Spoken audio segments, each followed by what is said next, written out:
सुप्रभात। नाम लब पे तेरा याद दिल में तेरी, ये हमारी आज की आध्यात्मिक चर्चा का विषय है। नाम लब पे तेरा याद दिल में तेरी। हम लोग बहुत कुछ सुनते हैं, बहुत पढ़ते हैं, तो उससे क्या मतलब? हमारे लिए वही चीज़ लाभदायक है, वही सार्थक है जो हमने अपने जीवन में उतारी। तो हम जैसे विचार करेंगे वैसी हमारी रहनी सहनी, वैसे हमारे चाल चलन, वैसा ही हमारा व्यवहार बन जाएगा।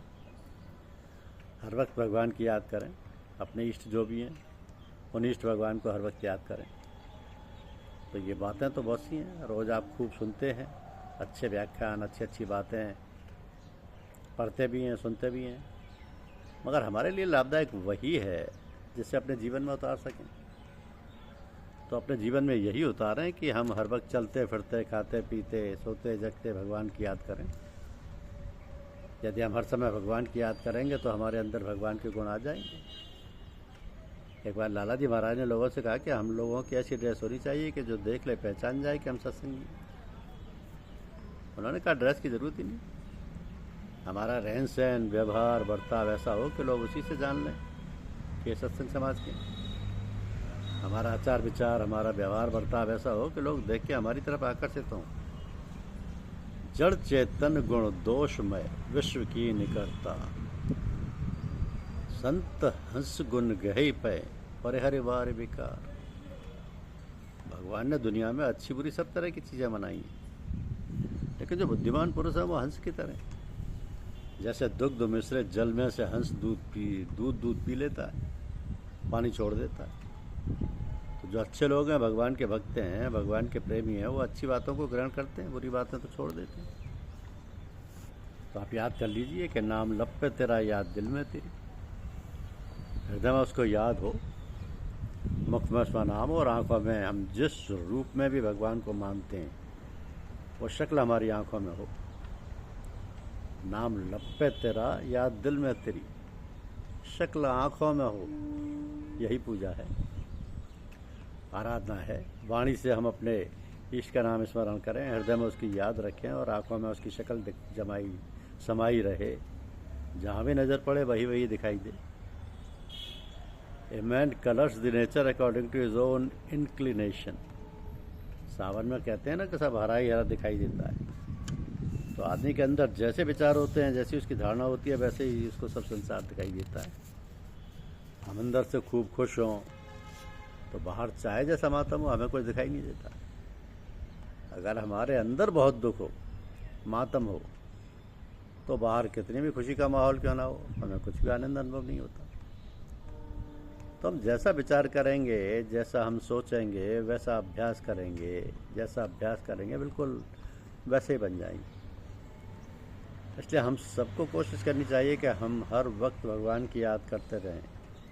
जो भी हमारा इष्ट है उसकी शक्ल को हम देखते रहें, उसके नाम का स्मरण करते रहें, हृदय में उसकी याद करते रहें, तभी बेड़ा पार होगा। क्योंकि मनुष्य जीवन की सार्थकता क्या एक जीवन में संभव है? सार्थकता से तात्पर्य क्या? जीवन की सार्थकता का अर्थ प्रत्येक मनुष्य के लिए समान नहीं है, क्योंकि सभी मनुष्यों की बुद्धि का स्तर एक जैसा नहीं होता। सबके अंतर में न जाने क्या क्या इच्छाएं, वासनाएं, अभीप्साएं जन्म जन्मांतर से अड्डा जमाए हुए बसी हुई। इस देह और इस संसार संबंध की इच्छाएं पूरी नहीं हो पाती, और उनकी श्रृंखला ऐसी क्रमबद्ध चलती है कि आवागमन का चक्र ही नहीं समाप्त हो पाता। तो पर मनुष्य जीवन की सार्थकता का जो मुख्य उद्देश्य है उसका तो कहना ही क्या। इसी बात को सांकेतिक ढंग से गीता में भी कहा है कि अनेक जन्म संसिद्धस्तो यति परंगतिम। ये बात सोच समझकर कई लोग हतोत्साहित ना हो जाएं, और हो भी जाए तो उससे लोगों को क्या बनता बिगड़ता है। किंतु एक बात सदैव ध्यान रखने की है कि सभी लोगों के लिए वो यह है कि मनुष्य जैसा सोचता है वैसा ही बन जाए। इसका अर्थ यह हुआ कि मनुष्य चाहे प्रयत्न करे या ना करे, केवल सोचने मात्र से ही वैसा बन जाए। ध्यान देकर विचार करें आप। बिना सोचे विचार तो कोई काम होता नहीं, कोई क्रिया बनती नहीं। तो सोचना ही तो एक क्रिया काम है, शारीरिक क्रिया नहीं, मानसिक सही। शरीर में जो इंद्रियां है वो भी जब तक मन में मन की अनुमति नहीं होती कोई काम नहीं कर पाता, कोई काम नहीं कर पाता। मन की क्रिया बहुत गहरी होती है, बहुत सी बातें हम सोचते हैं और भूल जाते हैं। अब भूल जाने का अर्थ यह नहीं कि वो विचार कहीं चला गया, वो विचार आपके अंतर्मन में जाकर बैठा रहता है और समय की बात जोता रहता है। तो जहाँ अवसर पाता है वहीं सोचा हुआ कार्य कर बैठता है।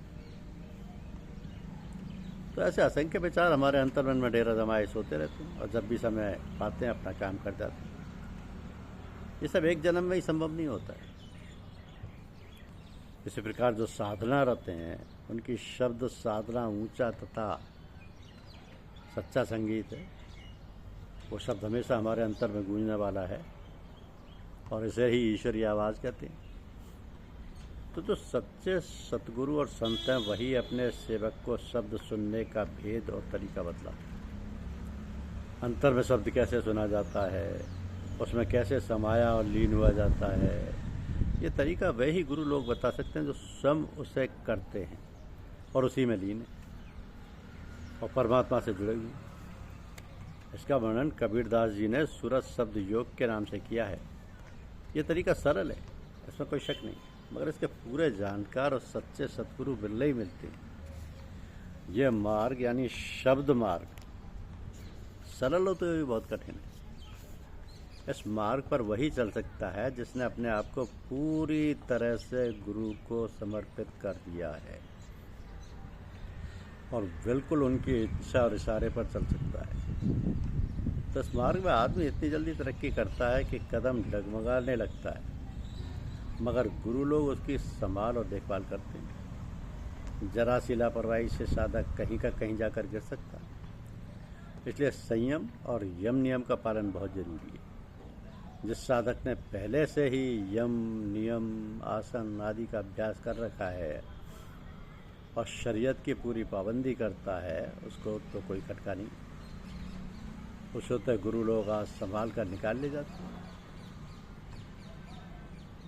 किंतु जो गुरु से दूर रहते हैं और धर्मशास्त्र के अनुसार उनका रहन सहन और व्यवहार नहीं है, उनको बहुत कठिनाई का सामना करना पड़ता है।